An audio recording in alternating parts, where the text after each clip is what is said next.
வணக்கம். நான் மனுவேல். அ மாத்தறை மாவட்டம் தெனியாய பிரதேசத்திலிருந்து கதைக்கின்றேன். அ இந்த தகவல் அறியும் சட்டத்தினூடாக இந்த மாதிரி ஒரு சட்டம் இலங்கையிலே கொண்டு வரப்பட்டது எங்களை போன்ற பெருந்தோட்ட மக்களுக்கு ஒரு பெரும் உதவியாகவும் பெரும் ஒரு உந்து சக்தியாகவும் இது இருக்கிறது. இதில் பிரதான காரணம் என்னவென்றால், நான் ஒரு தகவல் அறியும் சட்டத்தின் கீழே ஒரு தகவலை பெறுவதற்காக நான் நீர் வளங்கள் மற்றும் பெருந்தோட்ட உட்கட்டமைப்பு அமைச்சுக்கு நான் ஒரு விண்ணப்பத்தை போட்டிருந்தேன். அண்மையில் இந்தியா அரசாங்கம் இந்த பெருந்தோட்ட மக்களுக்காக 10,000 வீடுகளை நிர்மாணிப்பதற்கான ஒரு திட்டத்தை கொண்டு வந்திருந்தது.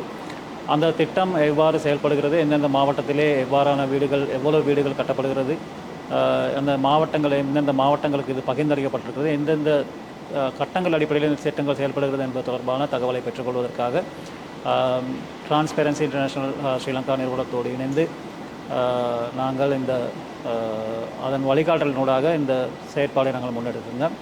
அந்த தகவல் எனக்கு பெறக்கூடியதாக இருந்தது. ஒரு 3 வாரங்கள் உள்ள காலகட்டத்துக்குள்ளே 20-22 நாட்களுக்குள்ளே அந்த தகவலை எனக்கு பெறக்கூடியதாக இருந்தது. இந்த தகவல் எனக்கு பெரும் பயனுள்ளதாக இருந்தது. நாங்கள் ஒரு சமூக பணி செய்யக்கூடியவர்கள், மக்களை தெளிவுபடுத்தக்கூடியவர்கள். இந்த மாதிரி தகவல்கள் இருக்கும்போது அதை நாங்கள் எங்களுக்கு மக்கள் மயப்படுத்துவதும், அதே போல் மக்களுக்கு சரியான கருத்தை கொண்டு செல்வதற்கும் பெரிதும் உதவியாக இருக்கின்றது. என்னை பொறுத்தவரையில் பெருந்தோட்ட மக்களுடைய நிறைய பிரச்சனைகள் தீர்க்கப்படாமல் இருப்பதற்கு பிரதான காரணம் இந்த தகவல் இல்லாத காரணம், சரியான துறைகளில் தகவல்கள் இல்லாத காரணம். இந்த தகவல்களை பெற்றுக்கொள்வதற்கு இலகுவான முறை இந்த நாட்டில் இருக்கின்றது. பெரிதும் அது இந்த பெருந்தோட்ட மக்களுக்கு ஒரு பெரும் சக்தியாகவும் இந்த தகவல் அறியும் சட்டம் காணப்படுகிறது.